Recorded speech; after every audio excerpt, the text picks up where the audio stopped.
지금 특검 수사, 세 개의 특검이 굴러가고 있는데 특검에서 조사한 결과 중에서 그동안 논란이 됐던 평양의 무인기, 드론이 이제 파견돼서 북한 평양 상공을 돌았던 그 사안이 있지 않습니까? 네네. 야, 이걸 윤석열이 시켰다. V의 지시에 따른 것이다. 그리고 이걸 보냈더니 V가 좋아했다. 윤석열이 전쟁을 일으키기 위한 포석으로 드론을 보내놓고 나서 성공적이라고 좋아했다는 그런 보도가 나오고 있습니다. 어떻게 보십니까? 네. 아무래도 이제 드론을 이렇게 장난감 정도로 생각했던 모양이에요. 저 장면 나옵니다. 네네. 북한의 노동신문에 나온 그렇죠. 그 사진입니다.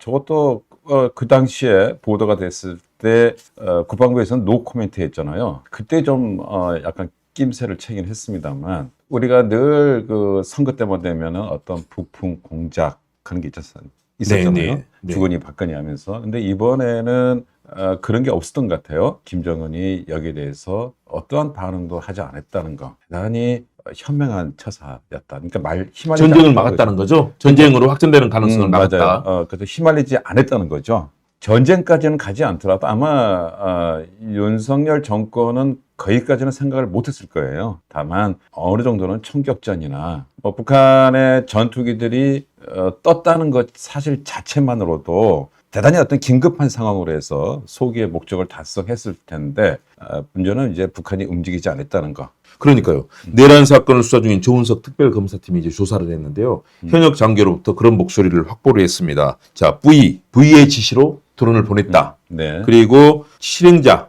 드론 작전 사령관이 V 지시라고 말하는 것을 들었다는 내용이 있었고요. 네. 그리고 북한이 무인기에 대해서 적대적으로 발표한 것을 보고 V가 좋아했다고 들었다.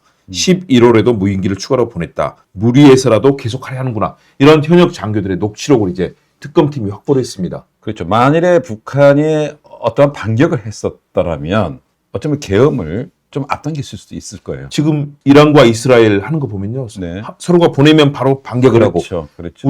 우리가 보냈으면 북한이 또 드론 보내고 근데 만일에 그때 북한이 윤석열 정권이 의도한 대로 예를 들어서 좀 더 강한 펀치를 날리는데 그쪽에서 핵펀치를 날렸더라면 그때 아마 계엄을 했을 거예요. 근데 타이밍이 공교롭게. 근데 뒤늦게 12월 3일이었던가요? 그때 계엄령은 뜬금없잖아요. 12월 3일이죠. 그렇죠. 네, 그때는 그렇죠. 뜬금없는. 조금 계획이 좀 어긋났던 것 같아요.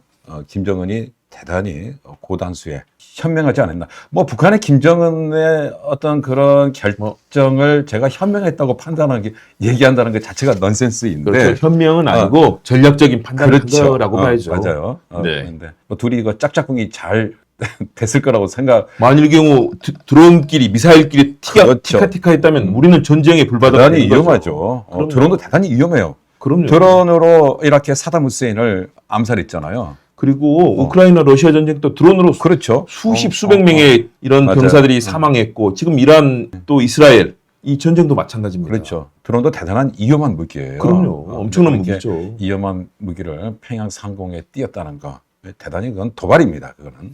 그래서 이 녹취록을 통해서 네. 자 윤석열이 무인 드론 침투를 지시했고 북한의 공격을 유도했다. 다시 말해서 내란 및 외환에서 내란죄뿐만 아니라 외환죄까지 우리 국가의 안전을 위협하는 외환죄까지도 윤석열이 범했다라고 특검은 판단하는 것으로 보입니다. 네, 끔찍합니다. 아유, 그러니까요. 만일에 그런 전쟁이 났다면 우리 서울에 북한이 드론 공격을 하고 미사일을 발사하고 했을 때 물론 우리도 당장 선멸하기 위해서 우리 또 반격을 하고 전쟁이 되는 거죠. 드론은 이게 예를 들어서 비행기 같은 그러니까 전투기 같은 거는 대공으로 해서 이렇게 막을 수가 있어요. 드론은 대단히 막기 힘들어요. 그렇죠. 레이더의 당연하죠. 고도에 맞지 않기 때문에 그렇죠. 그 무인기의 위력을 지금 저희는 현대 전쟁에서 보고 있거든요. 네네. 그런데 이런 식으로 해서 북한을 자극해서 전쟁을 유도하고 계엄을 통해서 자신의 종신 집권까지 꿈꿨다. 이런 분석들을 많이 내놓고 있습니다. 네네. 그렇죠. 이건 국가 지도자가 아니라 범죄자죠.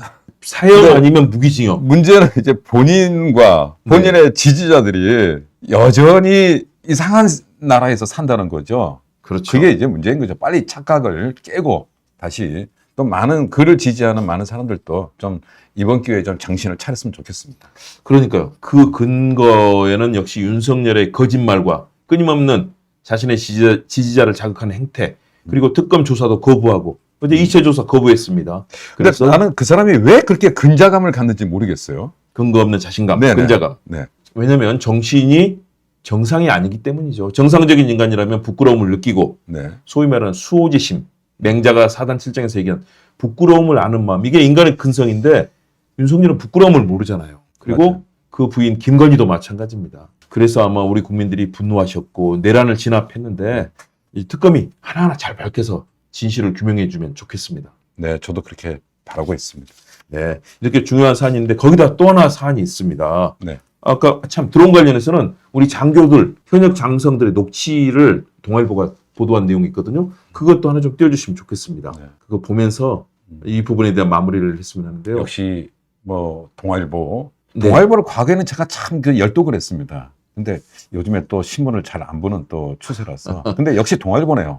동아일보가 다시 한번 역시 이 경찰팀 그리고 현장 취재를 그렇죠. 잘하는 그 능력이 과거에도 털었는데요. 다시 자, 한번 나옵니다. 현역 재구성을- 장교의 녹취록입니다. 네. 자, V 윤석열의 지시라고 들었다. 현역 장교가 한 말입니다. 네. 그리고 북한이 무인기에 대한 적대적 발표를 한 것을 보고 V가 좋아했다. 야, 그러니까 여기에 대해서 드론을 보냈더니 북한에서 적대적으로 이 보도를 한 거 보고 윤석열은 막 기뻐했다는 거죠. 네. 북한이 적대적인 발표에 의해서 우리 대한민국을 공격할 가능성이 있다라고 판단한 거죠. 공격해주기를 바란 거죠. 그렇죠. 이게 바로 이제 외환이죠. 내란. 그 다음에 윤석열이 너무 좋아해서 사령관이 또 하라고 했다는 얘기를 들었다. 너 좋아하는 정도가 아니라 너무너무 좋아했다는 겁니다. 네.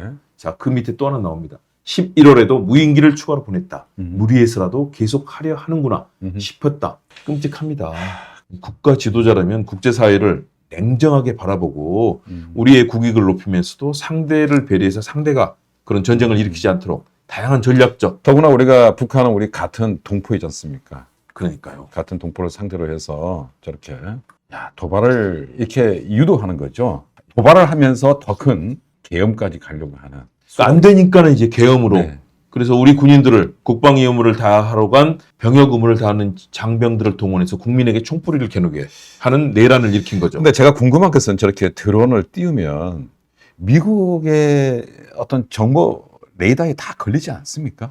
걸릴 가능성이 있지만 드론 같은 경우는 안 걸릴 수도 있습니다. 아, 미국. 아까 말씀하신 것처럼 아. 왜냐하면 레이더 물론 미국이 도청도 하고 다양한 장치를 하기 때문에 미국은 파악할 가능성이 이제 높죠. 미국이 어떤 반응을 이 지금 보도가 나왔고 또 이제 특검에서 또 네. 나오고 하면은 미국의 반응이 궁금해요. 여기서 어떻게 반응을? 근데 미국은 지금 반응하지 않고 있습니다. 그다음 이제 그렇기 미국의 때문에 어떤 책임론 같은 게 나올 텐데. 그렇죠. 그 얘기 주한 나올 텐데 미군이 하는 역할이 뭡니까? 바로 이런 걸.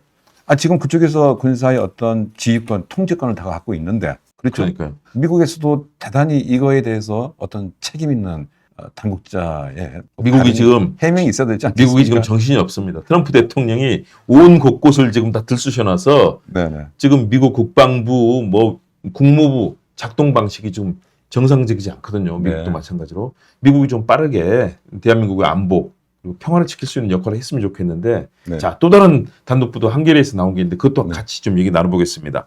윤석열이 관저를 지었는데 그게 유령 건물, 그 유령 건물이 스크린 골프장이었습니다. 네네. 다시 말해서 윤석열, 김건희가 스크린 골프 연습하려고 건물을 만들었는데 이거는 전혀 등록되지도 않았고 사전에 예산 점검도 받지 않은 건물이 들어갔는데 공사비에 1억 원이 책정됐습니다. 이게 국정원 특활비라는 얘기도 있고요. 근데 1억 원으로 그 스크린 골프장이니까요. 골프장을 만들 수 있습니까? 더 들 텐데.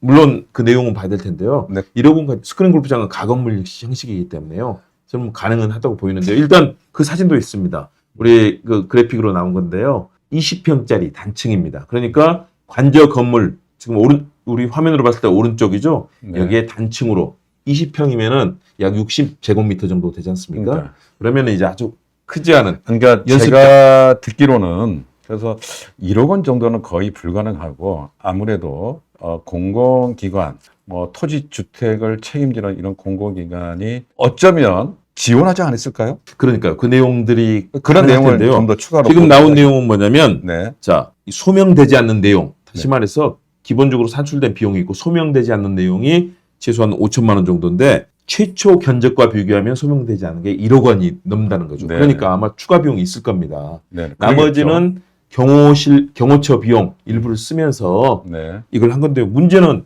경호원들이 경호 연습을 한 게 아니라 윤석열, 김건희가 골프 연습을 하기 위해서 골프 연습장으로 만든 거거든요. 스크린 골프장이란 말입니다. 아니 우리 국민들의 피 같은 혈세, 피땀 흘려서 낸 세금으로 만들어진 게 윤석열, 김건희가 온갖 명품, 뭐 무속도 한 대 더해서 저런 스크린 골프장 지어놓고 만일에 대통령이 이제 거기 이용하지 않으면 저거는 또 어떻게 철거합니까? 어떻게 합니까? 저거는 쓸모가 없는 곳이잖아요. 네. 당연히 철거를 해야 되겠죠. 그런데 완벽한 네네 저런 예산 내용이 있네요. 낭비. 시공업체 등이 산출한 견적은 네. 이런 시설비를 제해도 1억 8천 정도. 그럴 거예요. 그러니까요. 더 들어갈 수 있겠죠. 그런데 그렇죠. 이제 뭐 가건물 형식으로 하게 되면은 아무래도 비용이 많이 줄어들 수 있겠지만 그래도 명색이 대통령 관저지였는데 그렇게 엉성하게 짓지는 않았겠죠. 네네. 그러면 그렇죠. 비용이 많이 더 들었을 거라라는 말씀이 맞는 거고요. 네네. 야, 근데 저렇게 우리 국민의 피 같은 혈세로 스크린 골프 연습하려고 지어도 되는 겁니다. 저는 개인적으로 저 네. 대통령 관저를 바로 이렇게 정리하거나 부수지 말고 저거를 한번 일반 시민들이 볼 수 있도록 얼마 전에 청와대를 일반 시민들이 가서 볼 수 있도록 그 윤석열이 해놨잖아요. 저것도 한번 반대로 얼마나 사악한 지도자가 이렇게까지 할 수 있는지 거의 뭐 수영장도 있고 뭐 미스테리 하잖아요. 무슨 개수영장 있었죠? 개가 그렇죠. 헤엄치는 개수영장이죠. 한번 좀 보여주면서 민주주의의 어떤 살아있는 교육장으로 사용하면 어떨까라는 생각이 지금 퍼뜩 듭니다. 어떻게 생각하십니까? 좋은 생각입니다. 그런 부분들이 반영이 돼서 물론 그것을 사진이라든가 영상으로 남겨서 네. 어떤 뭐 그런 것들을 할 수 있겠고요.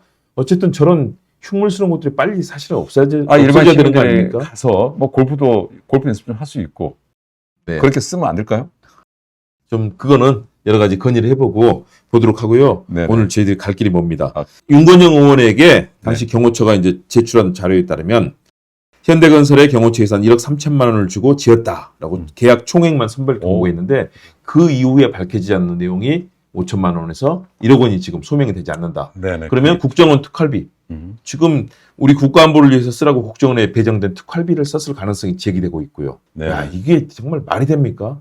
이번에 뭐 국정원 뭐 이름을 좀 바꿔야 되지 않겠습니까? 한 번 네. 더. 이번에 너무 많은 걸 그렇죠. 좋습니다. 그것도 좀 감안해 보도록 하고요. 하여튼 그래서 전체적으로는 지금 1억 8천만 원 이상이 네. 아마 투입이 됐을 텐데 그 내역 하나하나를 밝혀서 실제 경호 업무와 무관한 윤건희, 윤석열과 김건희의 이 골프 연습을 위해서 우리 국민의 피 같은 혈세가 쓰였다는 거 이거 반드시 밝혀야 되는데 이런 특종들이 계속 나오고 있습니다. 네. 아마 특검이 계속 조사하면서 이런 내용이 계속 밝혀질 거 보입니다.